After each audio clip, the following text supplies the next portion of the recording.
Welcome to PC Woods Kids Tech Talk. Today we're looking at the Axle 3D HD5670. This card here is an ATI Radeon video card. It's got 1 gig of GDDR5 memory, so it's fast memory.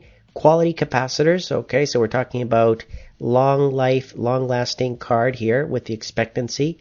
And one of the famous things that make the Axle 3D card stand out from other brands is the huge fan that it comes with that gives that extra kick, a little bit more cooling than your average card. So when people ask me, okay, well, what's the difference between this brand and this brand? Well, always look for the brands that give better performance and cooling.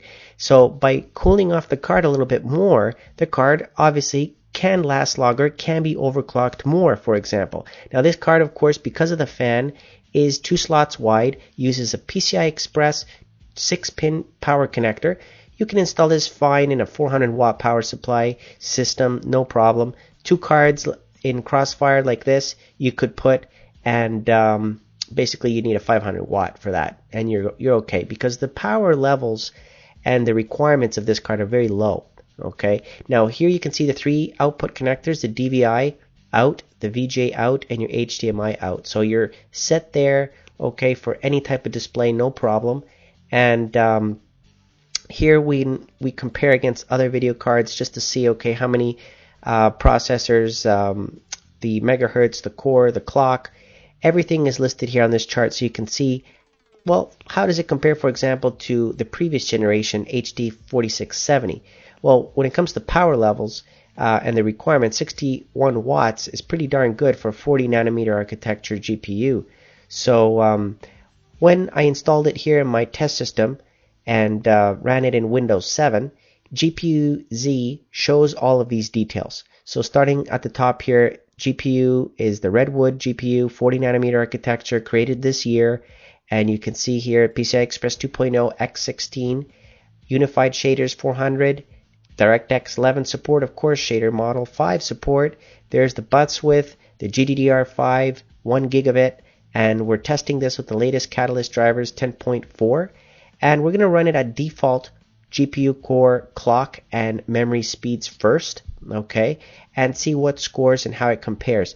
Now, you can overclock this, of course, using the ATI overdrive utility, but we're not going to do that yet. First, running the benchmarks as is, we're getting here in 3D Mark Vantage a GPU score of 5286.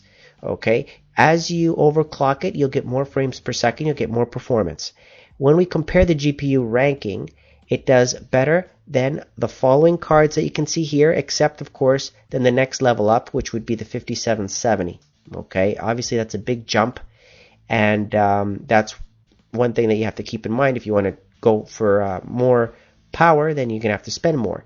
But testing this at 3 different resolutions, I'm going to test it at those 3 resolutions and see how well the card does with 2 monitors, for example. So here, Battlefield Bad Company 2, we got some very good results considering that I was running the card at full-blown settings, okay, forcing it to run maxed out.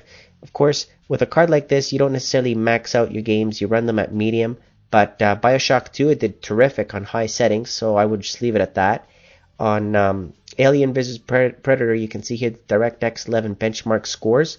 It gives you the average scores when you run this DirectX 11 benchmark. Here are the Crysis scores, okay, for those of you that are Crysis fanatics, and maxed out at 8AA. Of course, the card struggles a little bit with this game, but lower the AA and you're fine. Here are some additional benchmarks, as you can see here, for more information. Bottom line is, the card does very well. I would run it at gamer settings on Crysis. I would run it at medium settings, and then you're fine. Okay, you get really smooth results with this on any game. Here it is overclocked with the ATI overdrive utility, right? Putting it on auto tune. Always enable the manual fan, of course, so that way it keeps the card cool. You can use the MSI Afterburner instead of the auto tune, and if doing that, I managed to get it to 870 and 1068, so that's pretty darn good. Okay, there's a big jump there. It's going to give you, depending on the game that you play, this GPU and memory overclock will give you roughly about 5 more frames per second. Okay, so not bad at all, and increase the fan speed to about 60% from 30 to 60, and and then you'll notice that extra performance, and the temperature won't necessarily go up too much. Okay, the temperature will go up, of course, when you overclock, but because of this unique fan that Axle 3D has on there, it only went up about 5 to 10 degrees Celsius more, and at 60%, the full load temperature actually went down. So I was pretty impressed that the fan is actually not that loud either. If you have an older power supply, you can use this PCI Express to Molex connector. Okay, so you're set there for those of you that want to upgrade your existing video card that has a PCI Express slot. It comes with the manual and the CD, of course. Okay, so you're set there. I always download the drivers from ATI anyways, but you have the information in here just in case if you need it. So not a bad card. If you're looking for a mainstream gaming box and you want very good cooling, this is really awesome cooling. Okay, the fan is nice and quiet, even at 60%. Turning it up, it was nice and quiet. So really good product there from Axle 3D. Definitely recommend this one if you're looking for a mainstream gamer card. So I'd like to thank Axle for providing it, and I hope you enjoyed this video, and thank you for watching.